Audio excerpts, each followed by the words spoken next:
Hello guys. Chapter का नाम है मोशन। इसमें दो पार्ट होंगे, थियोरेटिकल और न्यूमेरिकल। न्यूमेरिकल की वीडियो का लिंक मैंने आपको डिस्क्रिप्शन में दे दिया है।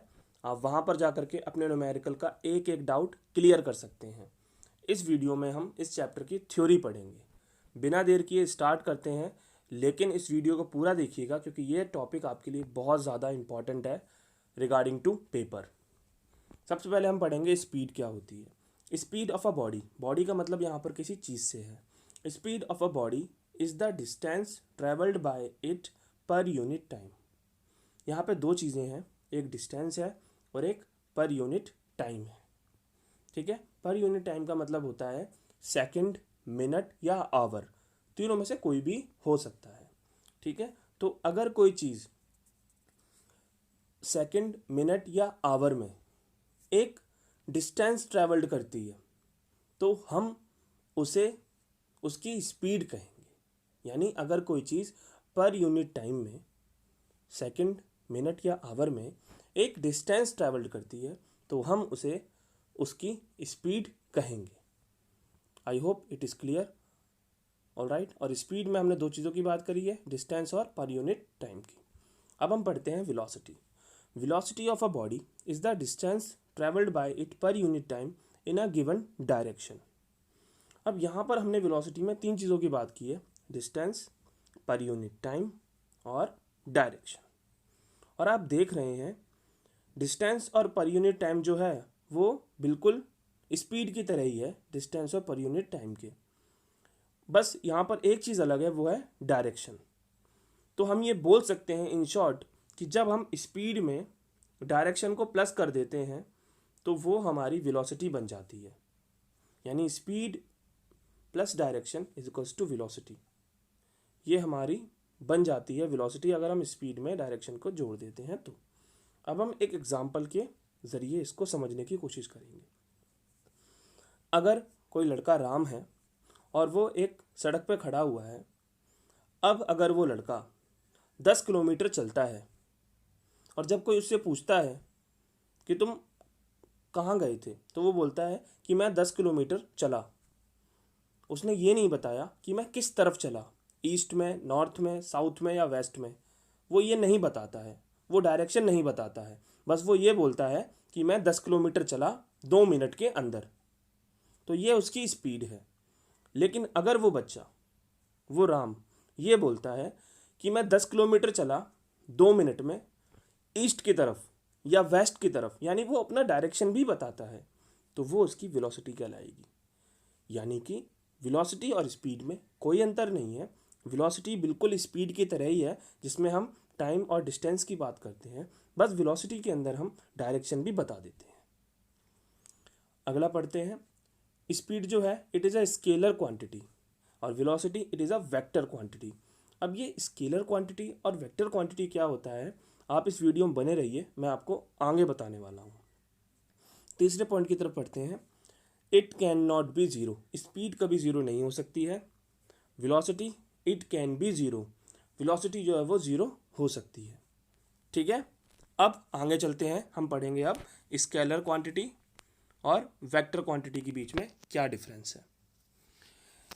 Scalar quantity has only magnitude but no direction. अब यहाँ पर एक वर्ड है मैग्नीट्यूड।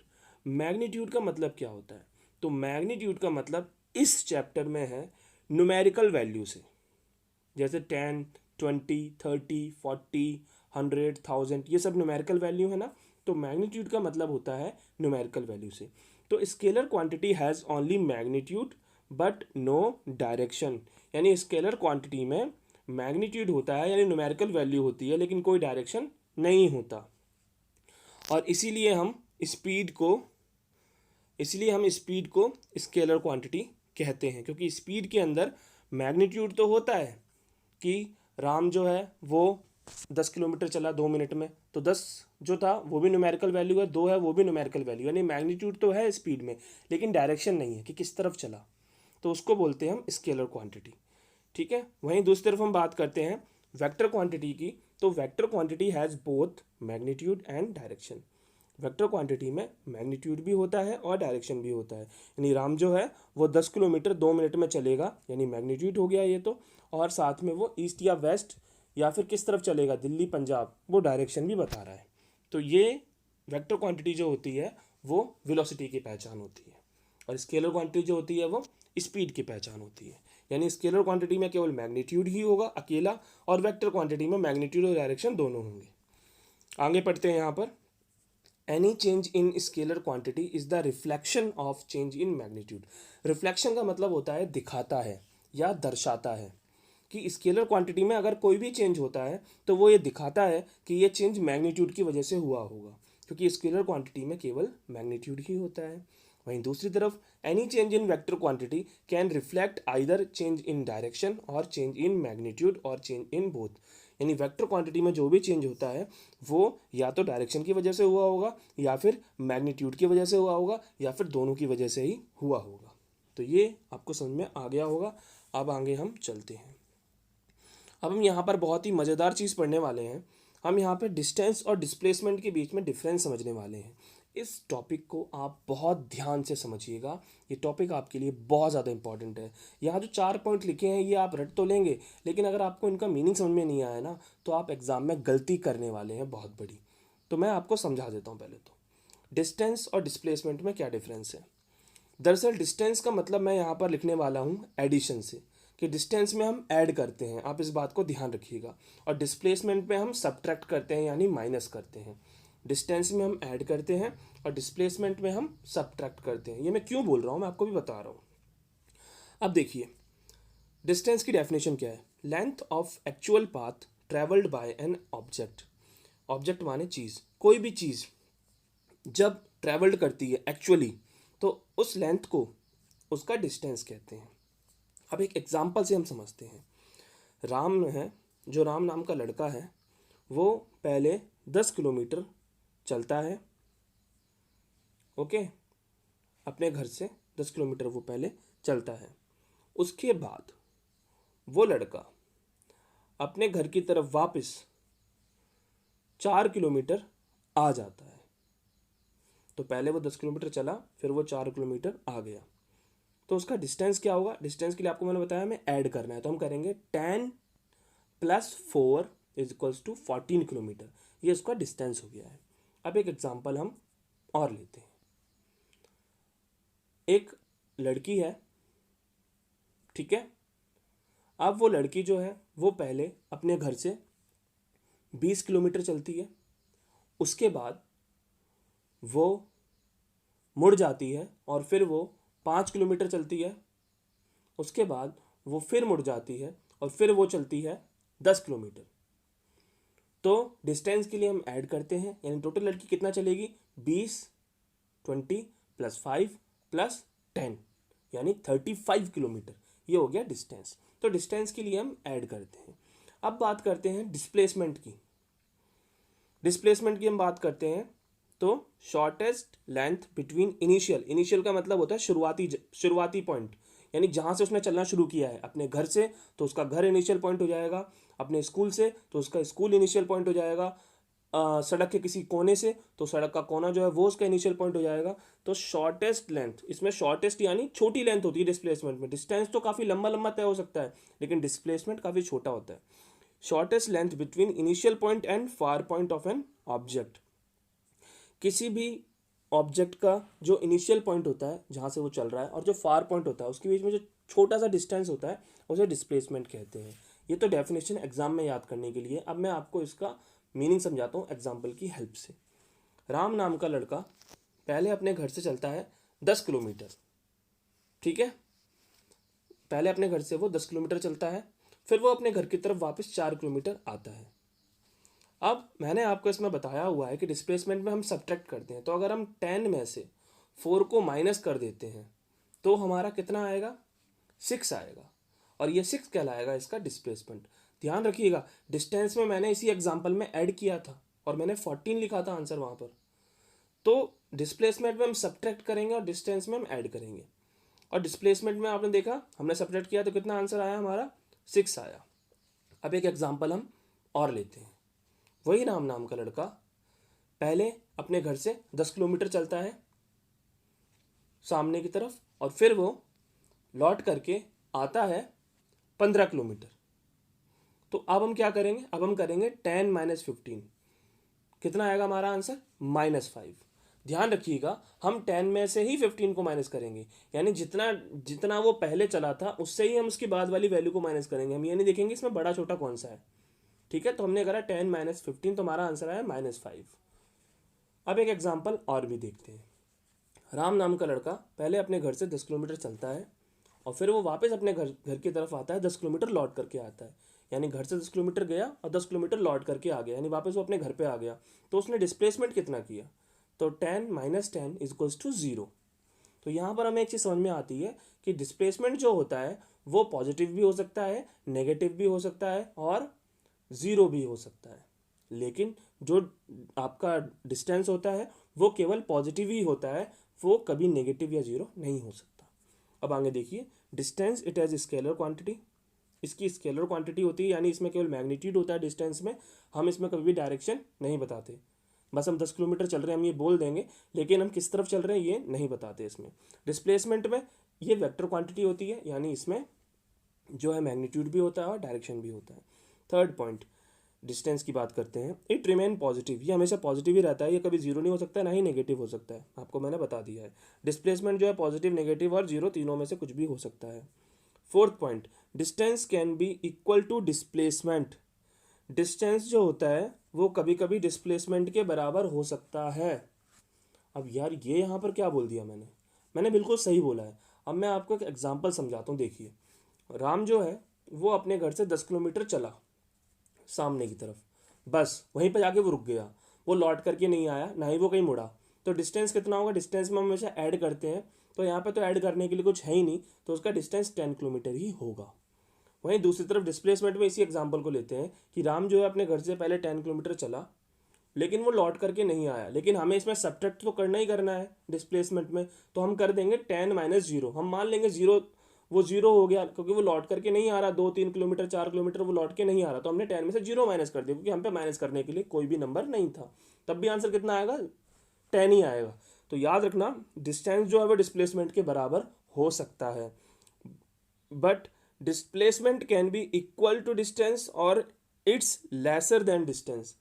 डिस्प्लेसमेंट जो होता है वो या तो डिस्टेंस के बराबर होगा या फिर उससे कम भी हो सकता है, उससे कम भी हो सकता है। ध्यान रखना, डिस्टेंस कभी कम नहीं हो सकता डिस्प्लेसमेंट के, डिस्टेंस डिस्प्लेसमेंट के बराबर हो सकता है, लेकिन डिस्प्लेसमेंट बराबर भी हो सकता है डिस्टेंस के और उससे कम भी हो सकता है।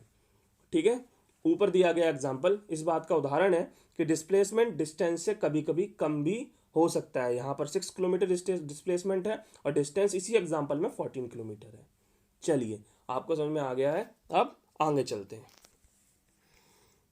तो फिर अब हम पढ़ने वाले हैं काफ़ी इंपॉर्टेंट टॉपिक हमारा।